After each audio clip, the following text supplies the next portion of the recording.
दोस्तों, ये इस ड्रामे का पार्ट 12 है और लास्ट पार्ट भी। तो चलिए शुरू करते हैं। पार्ट 12 की स्टार्टिंग में हमें चूमो को दिखाया जाता है जिसे लिन का वो नेकलेस मिल जाता है और वो उस नेकलेस को लिन को वापस कर देता है। लिन उस नेकलेस के मिलने के बाद भी काफी अपसेट दिखाई दे रही थी। लिन उस नेकलेस को टेबल पर रखकर लंच बनाने के लिए चली जाती है और चूमो उस नेकलेस को ले लेता है। चूमो उस नेकलेस को लेकर सीधा हान को दे देता है। उस नेकलेस को देखने के बाद हान को याद आता है उसने पास्ट में इस नेकलेस को लिन को दिया था। अब चूमो हान को बताता है लिन जब कभी भी काफी ज्यादा अपसेट होती थी तो वो इस नेकलेस को देखती थी, इसीलिए उसे अच्छे से पता है ये नेकलेस लिन के लिए कितना ज्यादा इम्पोर्टेंट है। चूमो हान को लिन का पॉइंट ऑफ व्यू समझाने की कोशिश करता है और कहता है वो भी लिन की तरह एक ऑर्फन है, इसीलिए वो लिन का दर्द अच्छे से समझ सकता है। लिन के पास फैमिली के नाम पर सिर्फ कोला है, इसीलिए लिन को डर लगता है कहीं कोला को उससे कुछ छीन कर ना ले जाए और इसी बात को लेकर वो हान से भी डरती है। हान उस टाइम पे लिन से इतनी ज्यादा नफरत करता था,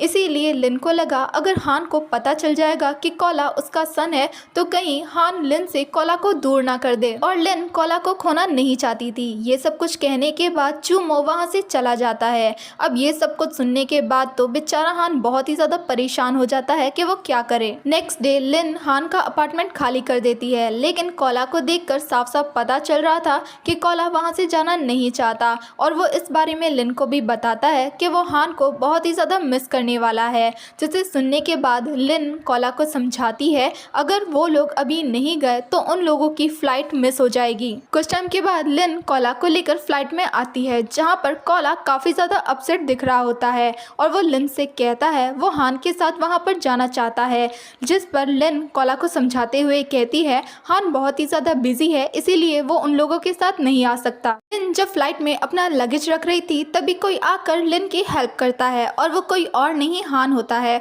हान को देखकर लिन उससे कहती है वो यहाँ पर क्यों है, जिस पर हान कहता है वो दोबारा से सब कुछ स्टार्ट करना चाहता है। हान को फ्लाइट में देखकर कोला बहुत ही ज़्यादा खुश होता है और वो हान से कहता है उसे अच्छे से पता था कि हान उसे इग्नोर नहीं कर सकता। जिसे सुनने के बाद हान कोला से कहता है वो उसे अब अंकल ना कहे, वो उसे डैड कह सकता है, जिस पर कोला कहता है उसे ऑलरेडी पता था कि हान उसका डैड है। जिसे सुनने के बाद लिन कोला से कहती है वो बहुत ही ज्यादा स्मार्ट है। अब हान लिन से कहता है चूमो उन दोनों को सी ऑफ करने के लिए क्यों नहीं आया, जिस पर लिन बताती है हाँ चूमो को किसी फेमस डायरेक्टर ने इनवाइट किया है उसके साथ काम करने के लिए, इसीलिए चूमो अपने काम में बहुत ही ज्यादा बिजी है। हान जब अपनी साइड आई से लिन को देखने लगता है तो लिन हान को बता देती है वो चूमो को एज अ ब्रदर ट्रीट करती है। जिसे सुनने के बाद हान स्माइल करते हुए कहता है वो जानता है। अब हान लिन को उसका नेकलेस वापस कर देता है और कोला उस नेकलेस को लेकर लिन को पहना देता है।